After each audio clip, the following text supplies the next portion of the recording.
Hello there, guys. The Brothers back again, reacting to episode 3 of Kevin Spencer. Yep, if you haven't seen the two previous videos, watch Kevin Something's Spencer. wrong with that kid. His head don't work, it never did. You better not cross his path. He's a chain-smoking alcoholic sociopath.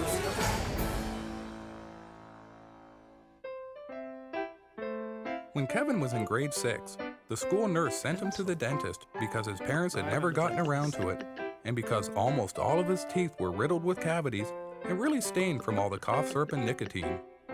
Mr. Spencer! Kevin thought the dental hygienist was prettier than all the prostitutes his dad had ever brought home put together. Hop on up here, sport, and Dr. Melthorpe will be in to see you shortly. Kevin's parents had never read to him or put puzzles together with him or anything else that required Kevin to concentrate much. So after about a minute, Kevin got real bored because he had no attention span. Kevin thought there were a lot of really neat-looking things in the room. He decided to steal what he could and play with the rest of it.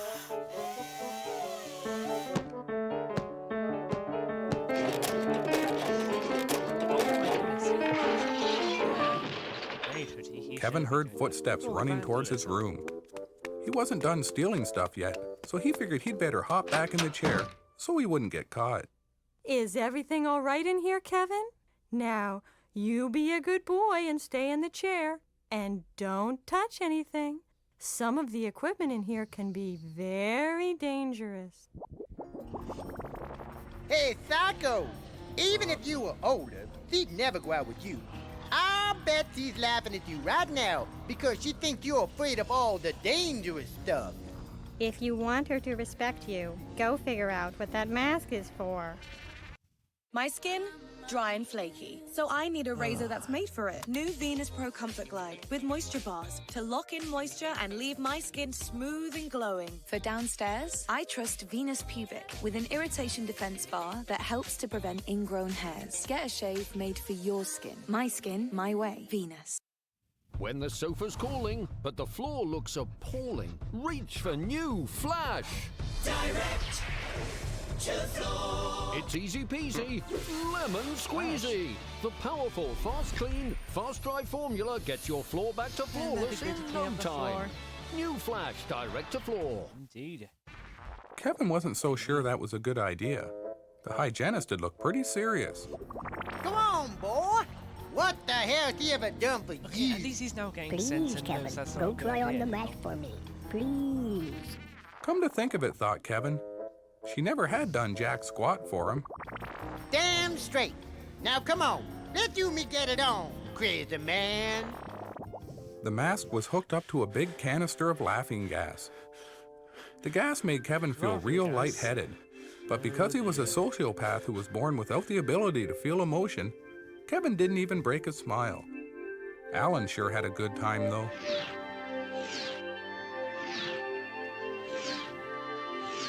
Kevin!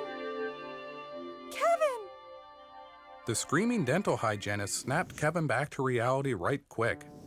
While the hygienist held his arms, Dr. Melthorpe yanked the mask right off Kevin's face and turned off the canister of laughing gas. Alan was sad to see the good times end. Ah, crap. Damn you and damn your teeth and gums. You can rot in hell with the non-flossers. Kevin spent the rest of the morning in a nearby park drinking with some hobos and runaways. He was still pretty mad at the dentist for embarrassing him in front of the hygienist and ruining any chance he had of marrying her. Straighten things out. Kevin figured he'd straighten things out, so that night he broke into the dentist's office and got himself good and jacked up on laughing gas. He figured that ought to learn Dr. Melthorpe a thing or two. Then he broke a bunch of the machines and carved his father's name into the wall, figuring that the cops would bust his old man and get the useless prick out of his hair for a few months. Kevin was about to leave when he found the medicine cabinet with a bunch of little bottles with rubber tops. Kevin knew that the rubber tops were used to fill needles because he recognized them from the daily doses he used to get when he was in the mental institution. Kevin didn't know what Novocaine was, but he figured if you take enough of anything, it's bound to do something to you. We shouldn't try that. Kevin figured he'd better get out of there before the cops came, but because he'd frozen all his limbs in his head, he couldn't move a muscle. This really upset Kevin, because he couldn't lift his arms to light his smoke. Oh, my Lord! Do you think he's dead? Dr. Melthorpe called the police. It took the two cops about 10 minutes to wake Kevin up. Because Kevin was so young and really groggy and disoriented, neither of the cops expected him to come up swinging. Kevin landed a couple of real sweet left hooks before one of the cops cuffed him across the back of the head and put him in handcuffs. When the police phoned Kevin's parents from the juvenile hall to tell them what had happened, Kevin's dad laughed so hard that he woke up the hooker. Oh, what's so funny? My dumb boy. Don't matter how many times you tell him the rules of life, it just don't sink in on account of his effing head's broken. If you're stealing drugs or booze, don't take it while you're still in the building you broke into. Go find a park or something. Don't tell him.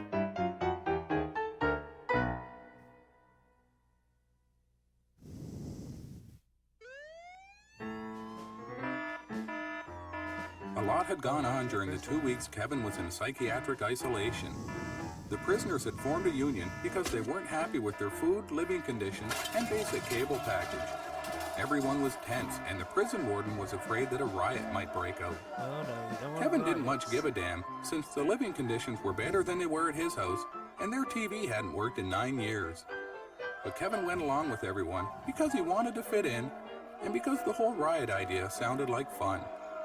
Everyone shut the damn well up, or I'll gut stab you with my shiv. We're here to elect a union president. I nominate Slappy Bigelow. Before Slappy gives his speech, I'd just like to take this opportunity to say that if anyone opposes the nomination, I'll gut stab them with my shiv. Slappy had returned from the prison hospital while Kevin was in isolation. Slappy was still pretty sore from the beating Kevin's best friend Pete Wilcox had laid on him. Oh, He was that's plenty gotta angry hurt. as well. Slappy had heard about Kevin taking control of the black market trade while he was in the hospital, and Slappy aimed to set things straight so he'd be the big shot again. Nice to see all you folks again. As your union representative, I'll take affirmative action and work in conjunction with the ward and the penal system as a whole. In my endeavor to improve living conditions, I'll demand an increase in wages for the laundry and machine shop guys up to $1.50 a day. This increase will cover almost all my kickback money, leaving the working man with more disposable income for smokes and subscriptions to the porno magazines of his choice. Sweet. I will table the initiative to have the number of conjugal visits moved up from once every 3 months to 10 times a week. Ooh. For those of you who haven't yet found a desperate pen pal or who don't have a legion of groupies attracted to their twisted celebrity because of the heinous nature of their crime, I'll see if I can get some hoes. I will also demand that the warden subscribe to the Me TV package, giving us access to 16 new channels that can only enrich our lives and aid in our rehabilitation. Now on the subject of bootleg liquor. The other inmates seemed really excited by Slappy's ideas. This yanked Kevin's chain because he really enjoyed all the extra cash and stuff he got from controlling the prison. Normally, no one would have sided with Slappy because Kevin's friend Pete would have knocked them 3 ways sideways. But Pete was still in the psychiatric ward for holding down the guard Kevin attacked, and because he thought he was a border collie and kept trying to herd the other prisoners like sheep. Kevin figured he'd better do something right quick, so he snuck out of the meeting and went back to the cell block. Kevin went through all the other prisoners' cells and stole their porno magazines, smokes, and family pictures. He kept a few of the nice ones for himself, and then hid the rest in Slappy's cell. Kevin figured that ought to straighten things out.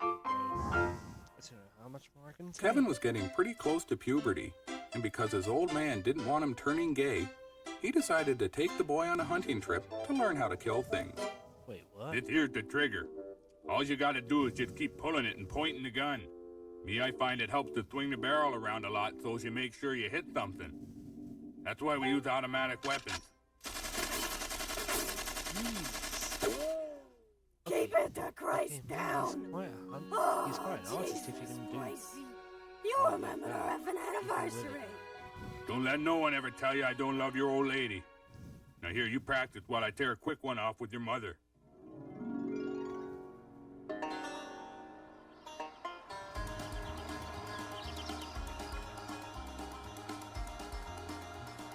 Top me up, Bill. Geez, we ought to do this more than once a year. Guns, booze, and no bras. You tell me this ain't the high life, and I'll kick your ass clean off. Top me up, Bill. Effing you, cut me off. The prick said I ain't made no effort to find a job. Ain't no jobs there for a man who wants to do an honest day's work, because the immigrants took them all. That's why I ain't had no job for 7 years. How old's your boy, Percy? I don't know. 10, 12 maybe? Yeah, it's time he learned some hunting. Make him a man is what it's gonna do. Damn straight. Top me up, Bill.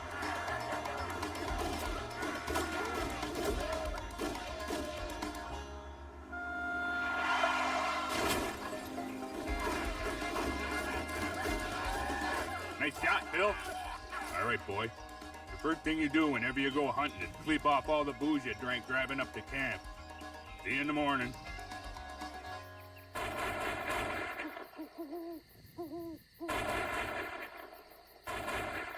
Good job, boy. God, You keep that's a lot of practicing. noise.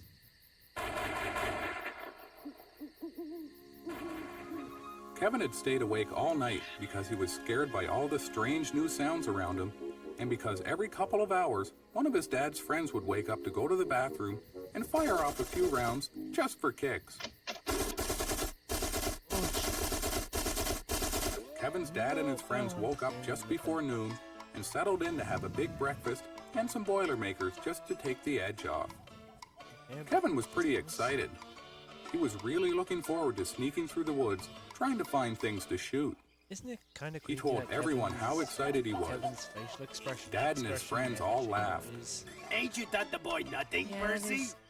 He's young yet, and his head don't work right besides. That's why he's always in and out of the nut house. Good thing you brought him along so we can learn him a thing or two. Make sure the boy grows up normal. Kevin's old man and his friends told Kevin that hiking through the woods carrying all the guns and stuff was too much like work. And if they wanted to work, then they'd have jobs.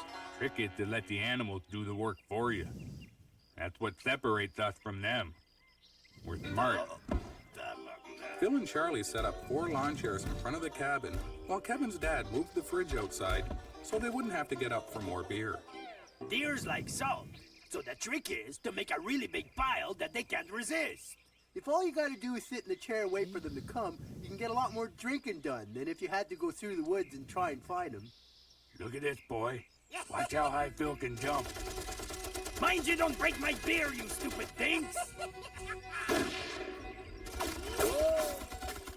It was almost 4 in the afternoon and not a single deer had shown up. Kevin was pretty disappointed. The other guys didn't seem to mind as much, but Kevin figured that was because they'd been hunting plenty of times before and were used to it, and because they were all so loaded that they'd pretty much forgotten why they were there anyway. Hey, Percy! $10 says you can shoot the side mirror of the car! Good thing the car's stolen. I'd hate like hell for that to be mine. Don't look like no deer are coming. Let's go into town and get some prostitutes. Kevin's dad said he'd have to stay behind because he was just a kid and because he only had enough money for one hooker. Kevin had nothing else to do, so he decided to have a few drinks and practice his marksmanship. But pretty soon he got bored shooting stuff that didn't move. Ostriches are your dad's favorite animal.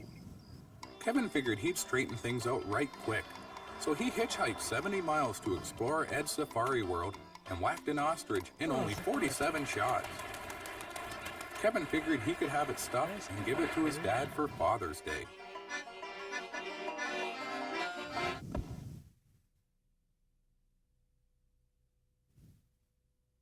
Moving on. Aha! Now we're making progress. Do you see, Kevin? Killing the ostrich was a cry for help. On the one hand, because of your father's abandonment, your ego sought revenge by destroying something he loved. Yet, on the other hand, the very act of destroying was in your mind a step towards reconciliation. That was your id at work. directing an act whereby you could present your father with a gift of his favorite animal in the hope that he would in turn grant you the affection and love you wanted. Mr. Franklin sure liked to use a lot of big words. Kevin wasn't very good with big words, so instead of paying attention, Kevin just nodded his head up and down like he was listening and thought about all the good times he was going to have when he got out of prison.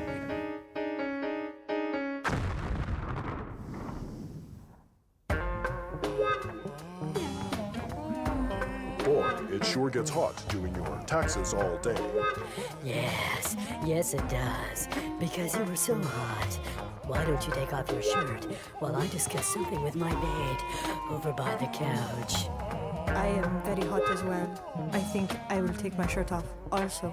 We are all hot. It is also very hard work, working as an assistant tax auditor. Then you should take your pants off. I will take mine off as well, so you won't feel uncomfortable. I think that will make me hotter. Because Kevin liked the fictional world in his head a whole lot more than reality, he figured he was real lucky to be doing 25 to life, because that left him plenty of thinking time.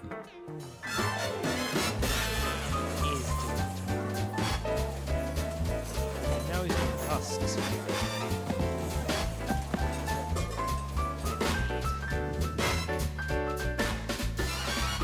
Come on!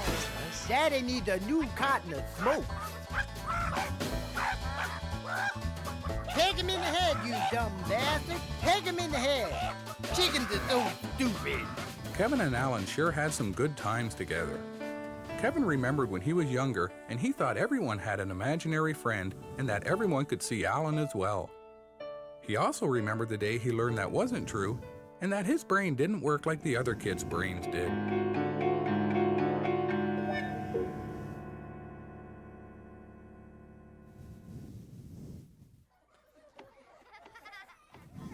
It was the second week of grade 5.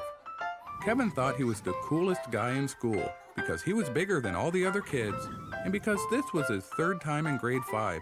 So he figured he'd know more and be a lot smarter than his classmates, except for the ones who could read. The first week of school had gone by really quickly because Kevin had skipped it and stayed at home smoking and watching Showgirls over and over again with his dad. Kevin figured if he sat at the back of the room, Mrs. Kilborn wouldn't see him and he wouldn't be called on to answer any questions. It would have been a pretty good plan if Kevin wasn't a foot taller than everyone else. I'd like everyone to welcome our new student back for another kick at the can, Kevin Spencer. Not many of the kids waved or looked at him because they all remembered him as the bully from last year who'd beaten most of them up at one time or another because the people he really wanted to hit were a lot bigger than him. It was only 5 minutes past 9, and Kevin was already bored because he'd lost track of the lesson plan on account of his hangover and his short attention span. Hello, is Kevin home? It's me, Alan. Alan, the magic goose. Can Kevin come out to play? Hello? Kevin wanted this to be his last year of grade 5, so he tried to force Alan out of his head and concentrate on what the teacher was saying. I've got cough syrup and smokes. And 2 front row tickets to Showgirls. Ooh, look. Elizabeth Berkley's third got wet, and she doesn't have a clean one. I wonder what she's gonna do. Kevin figured a few minutes of Showgirls wouldn't hurt him if he buckled down afterwards and focused really hard on his studies.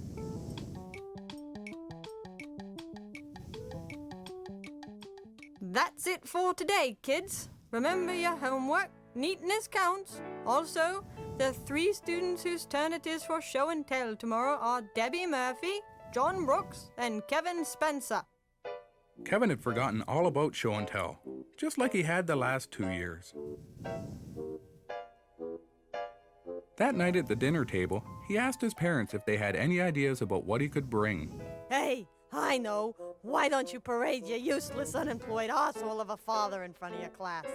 You can show all the kids what impotence and no job skills looks like. Hey, boy.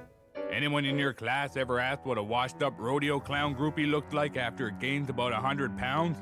'Cause, brother, have I got a specimen for you. Kevin figured that the next time he wanted some advice, he'd wait until his parents were done fighting. That night, Kevin lay in bed with his stomach full of butterflies. He really wanted the kids in his class to like him, and he figured it would help a lot if he brought something for show and tell that was really cool and impressed them. It was a little after 2 in the morning when it came to him.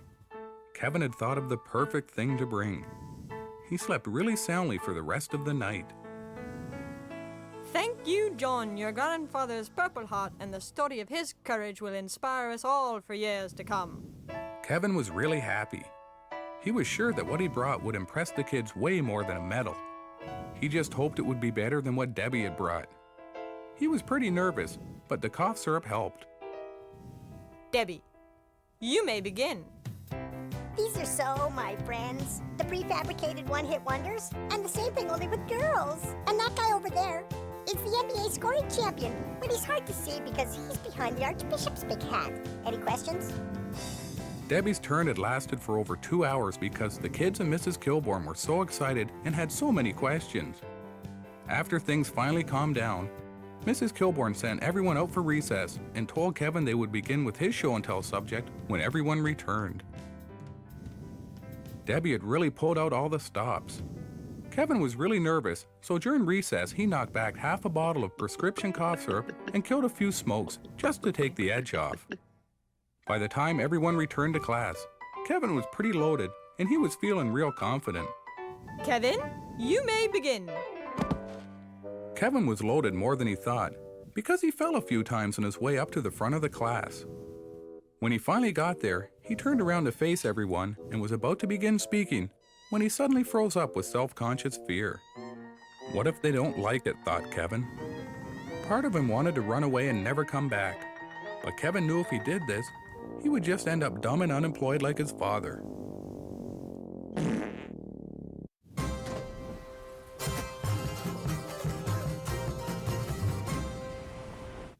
Monster High, know your booze. Challenge, match the scary cute beastie. Kevin decided to take a deep breath and go for it. He stepped off to one side and with a big dramatic sweep of his arm, he introduced Alan the Magic Goose.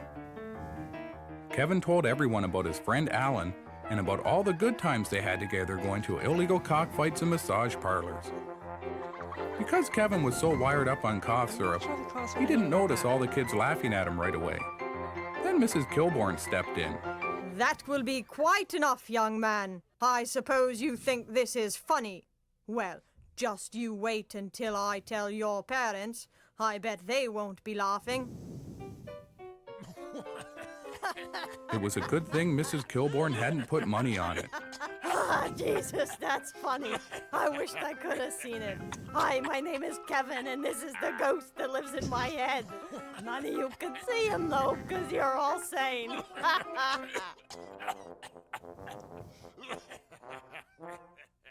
His head's broken. Has been since he come out. I really don't think your attitude is helping matters. Look at me, everybody. I'm the magic goose. Kevin sure didn't like the way all his classmates and parents had laughed at him, so he decided that he'd slash all the tires on Mrs. Kilborn's car because she was the one who made him do show and tell. Kevin figured that ought to straighten things out. She didn't laugh. Oh well, rather questionable episode, and a few bad imagery. Bye!